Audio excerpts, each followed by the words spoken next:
Doctor Ambedkar మైనారిటీల హక్కులు పరిరక్షించేందుకు అంబేద్కర్ శ్రద్ధతో ఆచరణాత్మకంగా కృషి చేశాడు.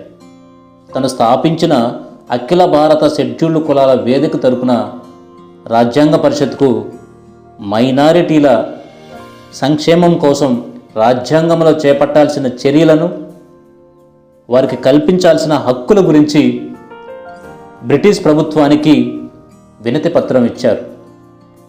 మెజారిటీ వర్గ వివక్ష, అణిచివేత, పీడన నుండి వారికి రాజ్యాంగ రక్షణ చర్యలు కల్పించాలన్నారు. మెజారిటీ అనే పదాన్ని అంబేద్కర్ మతపరమైన మెజారిటీ అన్న అర్థంతో చూశాడు. భారతదేశంలో పాలన వ్యవస్థ అంతా, ముఖ్యంగా పోలీస్, రెవెన్యూ, న్యాయ వ్యవస్థలలో హిందువులదే పైచేయి. స్వాతంత్రం వచ్చిన తరువాత పరిపాలనా వ్యవస్థపై హిందువులకే పట్టు ఏర్పడుతుందని, ఫలితంగా మైనారిటీలు అణచివేతకు గురవుతారని ఆందోళన వ్యక్తం చేస్తూ అందుకు పరిష్కార మార్గం కూడా ఆయన సూచించారు.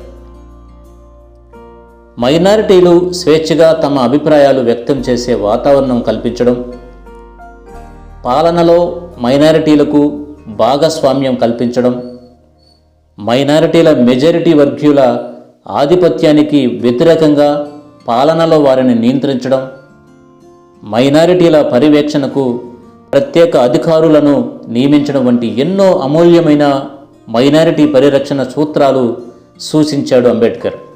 అలాగే షెడ్యూల్డ్ కులాల వారు మైనారిటీలు కాదని అంబేద్కర్ స్పష్టంగా ప్రకటించాడు.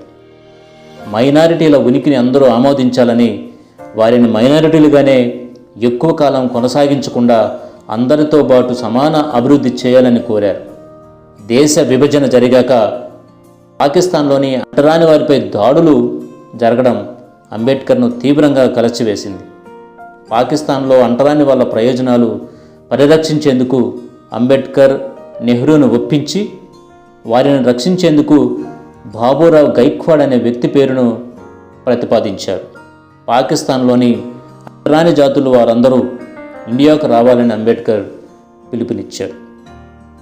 అంబేద్కర్ రౌండ్ టేబుల్ సమావేశాల్లో పాల్గొనేందుకు వెళ్ళే క్రమంలో కొన్ని వేల మంది ప్రజలు ఆయనకు బొంబాయి పోర్టులో వీడ్కోలు పలికేందుకు హాజరయ్యారు. అంబేద్కర్ చారిత్రాత్మక వ్యక్తి. చరిత్ర అనివార్యంగా అంబేద్కర్ను పోరాట యోధుడిగా తయారు చేసి శతాబ్దాల బానిసత్వాన్ని బద్దలు కొట్టింది.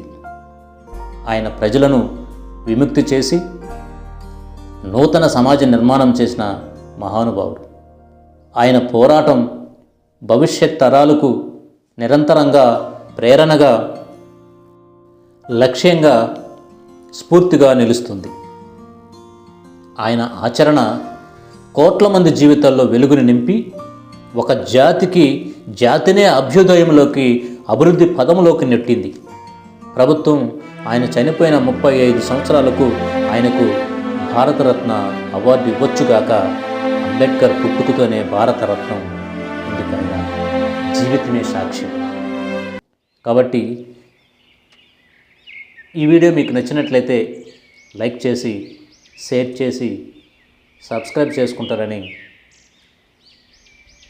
ఆశిస్తూ మీ బాలు, అంబేద్కర్ ఆశయ సాధన సమితి. జై భీమ్. By by.